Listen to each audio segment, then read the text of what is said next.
Born into a world where my last name opens more doors than I care to walk through, you could say my path was laid out for me. My dad's the big boss of a company you've probably seen tick across the stock exchange more times than you've cursed your alarm clock. Yes, that kind of rich. But if you're expecting tales of a golden girl draped in designer clothes and sipping champagne for breakfast, you've got the wrong story. I've always kept it real, feet firmly on the ground. Money is nice, sure, but it's not everything. I chose a different path, one that's led me to places money can't buy and experiences no gold card can fetch. Charity work, helping those in need, and living a life that's, well, ordinary. That's me, Jessica, not the heiress, just Jessica. One of those typical evenings found me and my friend Sarah at a downtown dive, the kind where the beer's cheap and the lights are dim enough to hide your regrets. Sarah was hyped up about some guy she met online. You've got to meet him, Jess. He's totally your type, she insisted. My type? Since when did she decide she knew my type? We were there when in walked Alex. Definitely not Sarah's online prince, but another dude. He was there with friends, looking out of place like a cat at a dog show. He wasn't dressed to impress, just a simple tee and jeans, but his easy smile lit up the room. We started talking, and it was refreshingly easy. He worked as a manager at a place I'd never heard of, but he spoke about it with a passion that was kind of infectious. You really dig your job, huh? I asked, sipping on my third beer. Absolutely, Alex said, leaning in. Every day's a challenge, but hey, I'm not here to bore you with work talk. What about you? Sarah mentioned charity work. I shrugged, trying to downplay it. Yeah, a bit of this and that, just trying to do my bit, you know? That's cool. Really cool, he said, genuinely not trying to impress me but meeting it. The night rolled on, and Alex and I stuck together, chatting about everything and nothing. It was refreshing to talk to someone who wasn't trying to sell me on an investment or brag about their latest acquisition. As the night wound down, Alex got this look like he was working up to something. Hey, Jessica, I know this is kind of forward, but would you want to grab dinner with me sometime? Just us, he asked. I felt a mix of surprise and excitement. Sure, I said, trying to sound cool. I'd like that. On the way home, Sarah was all giggles. I told you so. I just smiled, thinking about the evening. Alex was a breath of fresh air in my often too stale world. Little did I know how much things were about to change. Soon, going out turned into hanging out at each other's places. Mostly my cozy apartment because Alex's roommates were a circus and a half. One evening, sprawled on the couch after devouring what might have been the world's most average taco pizza, Alex turned to me, his eyes serious but his tone light. Jessica, how do you feel about making this a more permanent arrangement? He asked, crumbs still clinging to the corner of his mouth. I raised an eyebrow. You proposing we split a Netflix account or something more along the lines of eh? He chuckled, brushing off the crumbs. Well, I was thinking more like a life together. But hey, we can start with Netflix. The simplicity of it, the straightforwardness, no grand gestures or dramatic backdrops, just us in our element. It felt right. Alex, if you're asking what I think you're asking, yes, 1,000 times yes. And just like that, with the aroma of cheap pizza as our witness, we decided to tie the knot. It was swift, sure, but when you know. Telling our families was the next hurdle. My folks, always about the as long as you're happy mantra, were put to the test. Dad, with his business empire, and Mom, the socialite, had visions of me settling down with someone more in our circle. I broke the news over dinner, the fancy kind where you're not sure which fork to use for the salad. Mom, Dad, I'm getting married to Alex, I said, the words tumbling out in a rush. Dad paused, fork midair. Alex, the manager chap? Well, that's quick. Mom smiled a bit too tightly. Dear, are you sure? This is rather sudden, isn't it? But I was firm. Yes, I'm sure. He's amazing, and we're really happy together. Their skepticism was palpable, but so was their love. Well, if he makes you happy, darling, Mom conceded, and Dad nodded in agreement. Alex's folks were a whole different ballgame. We went over to their place, a cozy little house that always seemed to smell like fresh cookies or something equally comforting. Judy and Martin welcomed me like I'd always been a part of the family. Alex tells us you're setting a date, Martin said, passing me a plate of those infamous cookies. Yes, we're thinking sooner rather than later. Small ceremony, nothing fancy. I replied, trying to gauge their reaction. Judy beamed at me and said, Oh, sweetheart, that's wonderful. We're just thrilled for you both. Their warmth was enveloping, a stark contrast to the cautious optimism of my own parents. It was clear from the start that our worlds were different, but the common ground was the genuine happiness they felt for me and Alex. When it came to planning the wedding, we were on the same page. Keep it simple, keep it us. A small ceremony with close friends and family, and an open bar because, as Alex put it, if we're doing this, we're making sure everyone's having a good time. That's how it went down. A swift engagement, not out of haste, but because everything just clicked into place. Amid the whirlwind, there were quiet moments between us that said, we're doing the right thing. And we really were. Living with Alex started off as everything I'd hoped for and more. We were like two peas in a pod, carving out our little corner of the world in that cozy modern apartment I had rented. It was ours, filled with love, laughter, and a ton of takeout containers because, let's face it, neither of us was winning any awards in the kitchen. It wasn't long before I began to notice how Alex's parents, Judy and Martin, had a way of dropping hints about things they liked or needed whenever they visited. At first, it was subtle, almost charming. "Oh, Jessica, that's a lovely coffee maker. It must make mornings a breeze," Judy would say, eyeing our shiny new appliance with a gleam in her eye. Or Martin would remark, "This sofa is just divine. Our old one's been giving me a right pain in the back." Wanting to be the good daughter-in-law, I'd surprise them with gifts. A coffee maker for Judy, a comfortable new sofa for their living room, and so on. Their initial reactions were always the same, a mix of surprise and a touch of guilt. "Oh, Jessica, you shouldn't have. This is too much," Judy would exclaim, her hands fluttering to her chest. But as humans often do, they quickly adapted. Those initial protests faded, replaced by increasingly bladed hints, like a brick through a window. "Dinner at your folks' place was lovely, dear. Did you see that new TV they have? Crystal clear. Ours is practically ancient," Alex would relay, oblivious to the shift in tone. One evening, after I had splurged on a not-so-small fortune for a fancy new TV for them, Alex and I were curled up on the couch, my head resting in his lap. "They really love the TV, babe. You're amazing, you know that," he said, his fingers running through my hair. I sighed, feeling the weight of their expectations starting to press down on me. "Alex, do they expect us to keep doing this? It's getting a bit much, don't you think?"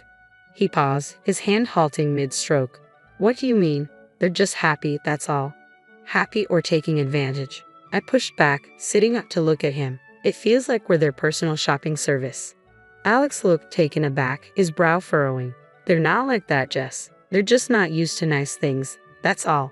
"But where does it end, Alex?" I argued, frustration creeping into my voice. "It's like they got a taste for it now, and they're not looking back." The conversation ended with an uneasy truce, but it was clear we were on different pages. Judy and Martin's gratitude had turned into entitlement, and it was straining our relationship. Straining me. I loved Alex, but I wasn't about to become a bottomless ATM for his parents. When my dad's company hit the skids, it felt like the rug was yanked out from under my feet. That cushy life, poof, gone. And with it, the whole dynamic of our relationship took a nosedive. The shift wasn't gradual. It was like flipping a switch from daylight to darkness. I had to break the news to Alex and his folks, and let me tell you, it was a conversation I'd been dreading. "Listen up, things are going to get tight. Dad's company's tanking, and well, we're in for a rough ride," I said, trying to keep my voice steady, but the tremor in it betrayed my nerves. Alex's reaction was a gut punch. "You're kidding me, right? What do you mean things are going to get tight? You're telling me we can't live like we used to because of your dad's mess?" His words were like ice, and for a moment, everything felt frozen in place. I wished the floor would swallow me whole. Judy and Martin's faces were no better, disappointment barely masked. "This is quite the situation you've put us in, Jessica," Martin said, his tone dripping with reproach. Just like that, the warmth and camaraderie we once shared evaporated, replaced by a cold expectation that I was somehow to blame for my family's financial downturn.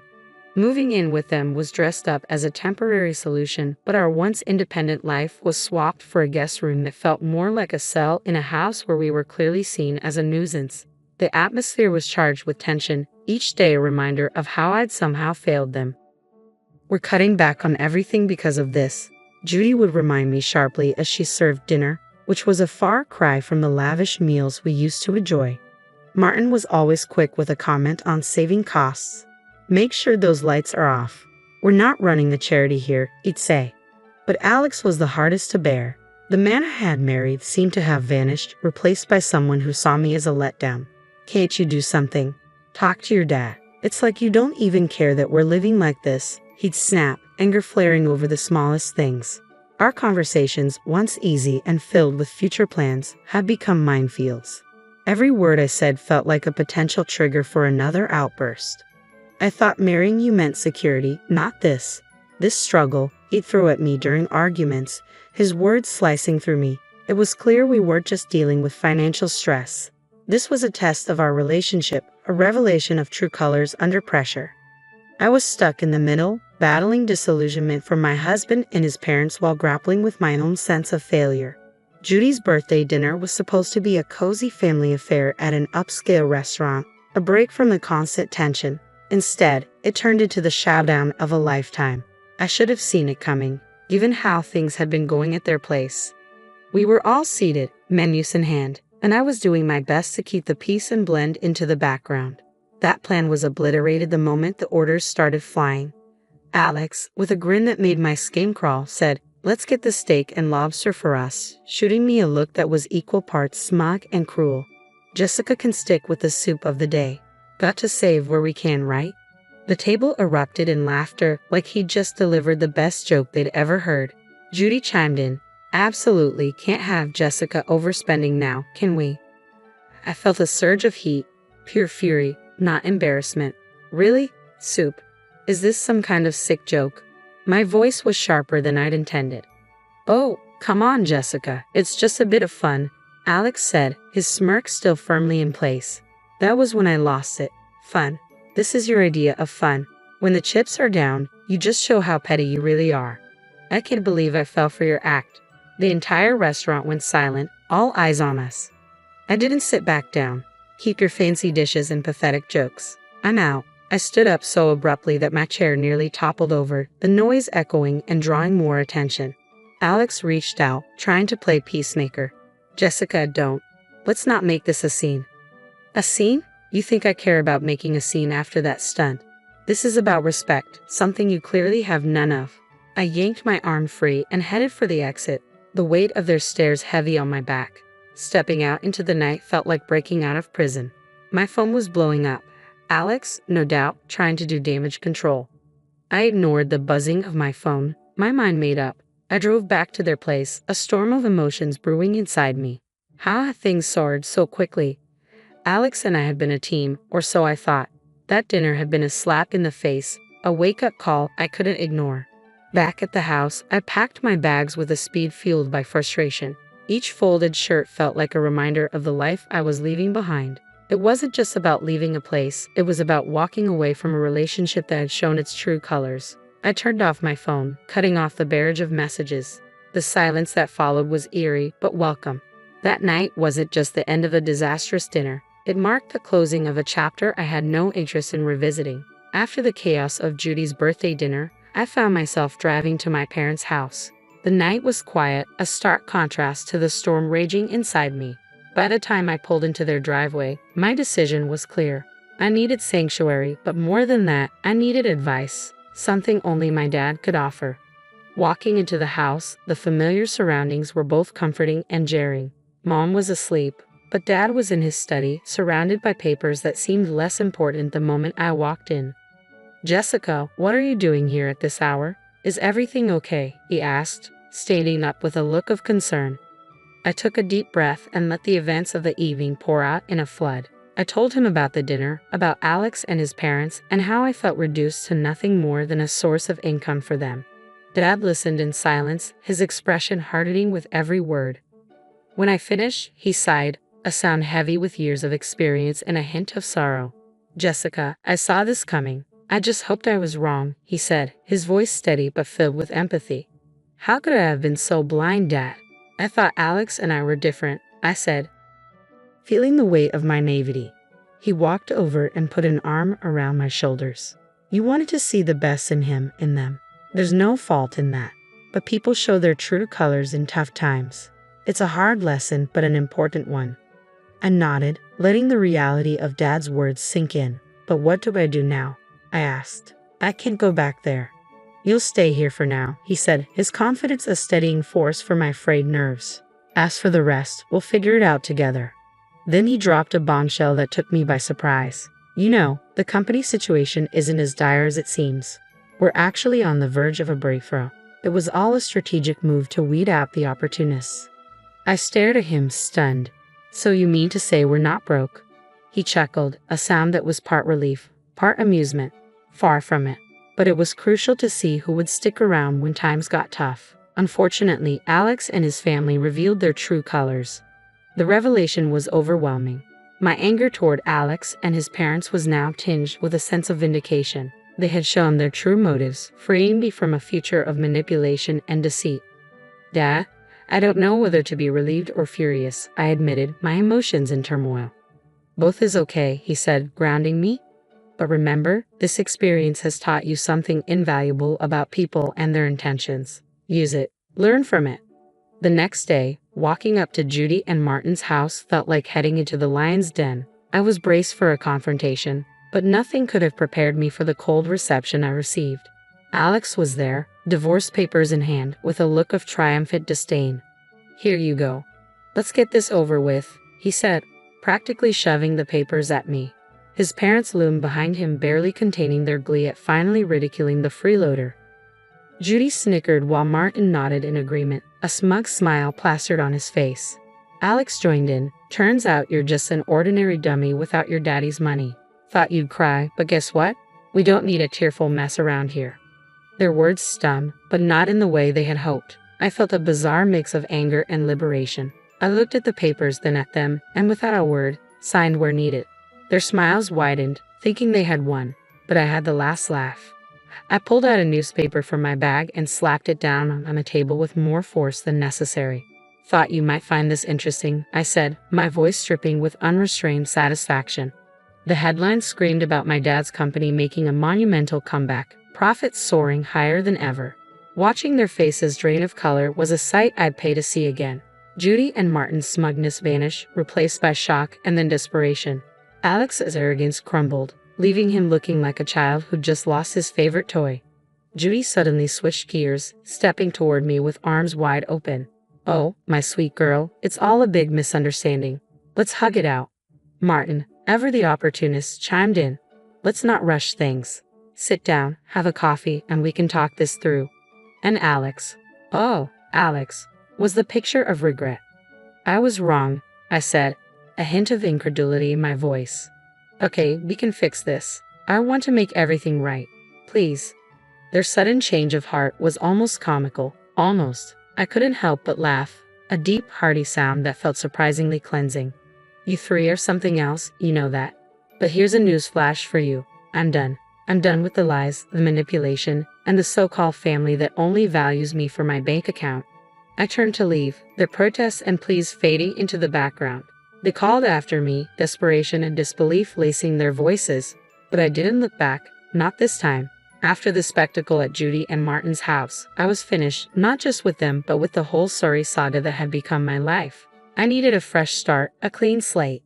I took some time to regroup at my parents' place, focusing on getting my head and heart back in the game. One afternoon, a couple of weeks after the divorce was finalized, I was out for coffee with Sarah, my ever-supportive friend who had been there through it all. Girl, you look like a weight's been lifted, she commented, sipping her latte.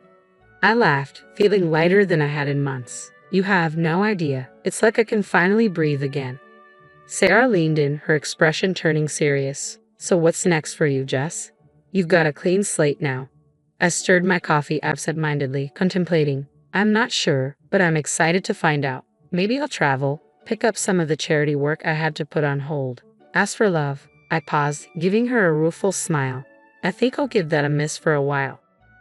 Just make sure you're doing what makes you happy, okay? You deserve it after all that drama, Sarah said, reaching over to squeeze my hand. Thanks, Sarah. That's the plan. Not long after that conversation, my phone started buzzing with calls and messages from Alex. He was pleading, saying he'd changed and that we could start over. His parents even joined in, sending messages filled with apologies and invitations to talk things over. Sitting in my room, phone in hand, I couldn't help but laugh at their sheer audacity. It was almost admirable. Almost.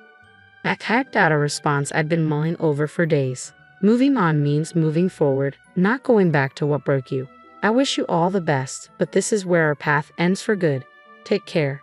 Hitting send felt like closing the final chapter of a book I'd been stuck in for too long. Just like that, I was ready to start writing a new one. The next few months were a blur of activity. I threw myself into my work, took up volunteering with a vengeance, and even booked a solo trip to a place I'd always wanted to visit. Life was full, and for the first time in a long while, it was fulfilling too. One evening, sitting on a balcony overlooking the bustling street in a far-off city, I realized I'd found what I'd been searching for all along: peace. The drama, the heartache, and the betrayal seemed like distant memories. My phone buzzed with a new message from a number I didn't recognize. Hesitantly, I opened it. It was from someone I'd met during my travels, someone who made me laugh and think in equal measure. "Hey Jessica, how about dinner when you're back?" No expectations, just food and good company. I stared at the message, a smile slowly spreading across my face. Maybe it was time to open my heart again, but on my terms and at my pace. "Yes, I'd like that," I typed back, hitting send before I could second-guess myself. Looking out at the city lights, I felt a sense of excitement for the future. I had moved on, not just from Alex and his family, but from the person I was when I was with them. I was stronger, wiser, and ready for whatever came next.